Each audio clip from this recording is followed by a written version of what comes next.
In this video, I'm going to be talking about what a lot of self-employed massage therapists don't understand before they start to work for themselves. So before you get into massage, you might have been lured in by the idea that you can earn $70, $80, $100 an hour or more working for yourself, working very little hours, earning a good amount of money and helping people. Of course, you want to help people, but when you know a massage therapist can get paid $100 an hour, you think, geez, that sounds like a great idea, right? That sounds like a great career. You might get attracted to the industry partly because of that, right? It's a win-win. You get to help people and earn a lot. And it depends after you get qualified where you start, right? You might be working for someone else, say out of a small clinic, or you might be working out of a franchise or a chain, and you might be getting paid something like $30, $40 an hour, and you see the business charging $100 an hour or so, depending on what country you're in. And you might think, why don't I just go work for myself? I can earn all that money myself. I don't have to give half of it to my employer. Well, there's a few things you should probably understand, whether you're thinking about making that jump or you've already made the jump and it hasn't worked out exactly how you've wanted or expected with income. See, so when you work for someone else, and this is the exact same, whether it's massage or it's as an electrician or it's as a personal trainer or it's as an accountant or a bookkeeper, you only have to be good at your trade or your skill, okay? You only have to be good at that one thing that you're doing, whether it's massages for a massage therapist. If you're an electrician, you be good at your trade. If you're a bookkeeper, you need to be good at bookkeeping, etc. But as soon as you step outside the safety net of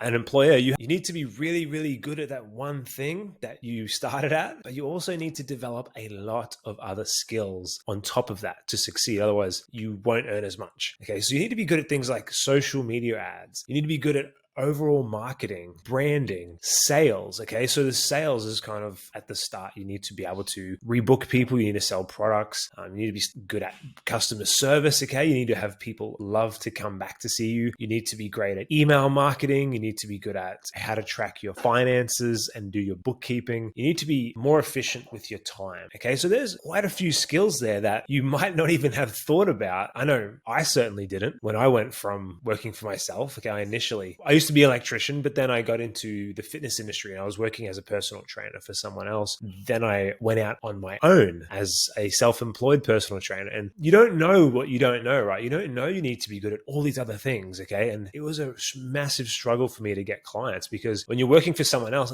they're getting you the clients. You don't realize, it seems like they're just taking all this money, but you don't realize as soon as you start working for yourself, you need to get all the clients in yourself, as well as a lot of other things that your employer takes care of. And then if you want to take it up another notch and build a business, there becomes a whole new set of other skills you need to learn on top of all the ones I just mentioned. You need to be good at negotiating leases and dealing with landlords. You need to be up to date with all of the government rules surrounding paying your employees and benefits and all that stuff, okay? Because there's a lot of employment laws. You can get in massive trouble. I'm not familiar with all the laws in the UK and the United States, but I know in Australia, there's the part of the government called Fair Work. You can get in trouble for so many things, okay, that you don't even realize.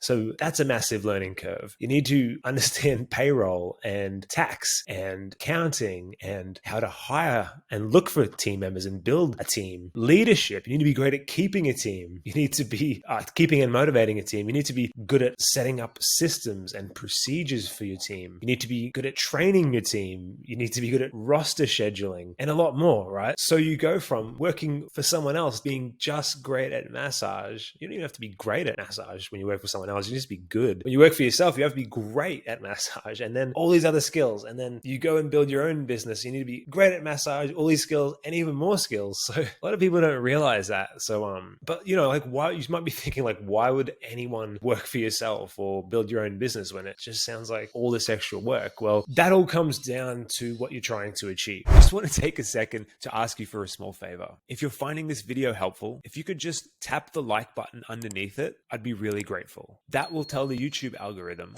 to share this video with more massage therapists around the world. And hopefully that will help them all earn more income, which is what they deserve. Thanks for helping.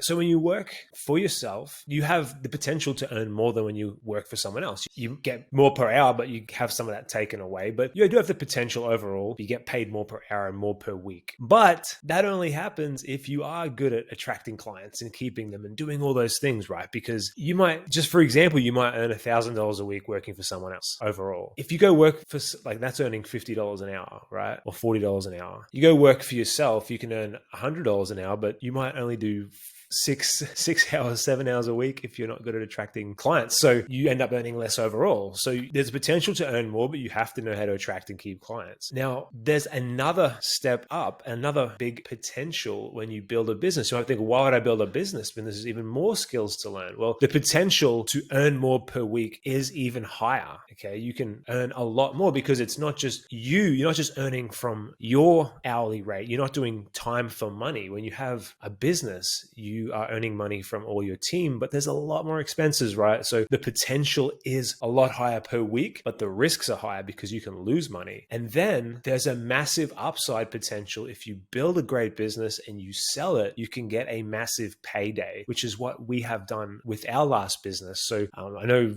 most of you watching these videos, you know a little bit about what I've done. So I've gone from a personal trainer to starting our own gym. And then while we had that gym built up, we built it up with multiple staff and a manager. And then we started a massage business at the same time. So we sold off that gym for multiple hundreds of thousands of dollars. And that was a very, very nice payday. And that is valued at a multiple of weekly profit and yearly profit. So we were earning great money as it was. And then we sold it for a payday. And then we're doing the same thing with our massage business, building it up. No plans to sell just yet. But if we did want to sell it, it would be worth quite a bit. So that is the pros and cons. So you might have to ask yourself, how dedicated am I? How good do I think I am? Because you have to be great if you want to build your own business. How keen am I to learn all these things? How much effort am I willing to put in to build this business? How much do I want to earn in my life? You know, what do I want to leave behind, and what opportunity do I want to give myself? Do I want to always work time for money, or do I want to build something where I don't have to work all the time? Because you do get extra freedoms when you build a business. There's pros and cons to all of it, right? You just have to ask yourself, what is your goals and what are you willing to put in, and what risks are you willing to take? Because it's all just a trade-off. So I hope this was in some way valuable, whether you are working for someone else, you're working for yourself and it's not going as well, or you're thinking about starting a bigger business and it is going well. I hope this gave somewhat of a bigger picture, a more clear picture of the potential upsides, downsides, what it takes. But I hope you enjoyed it, and I'll see you in the next video.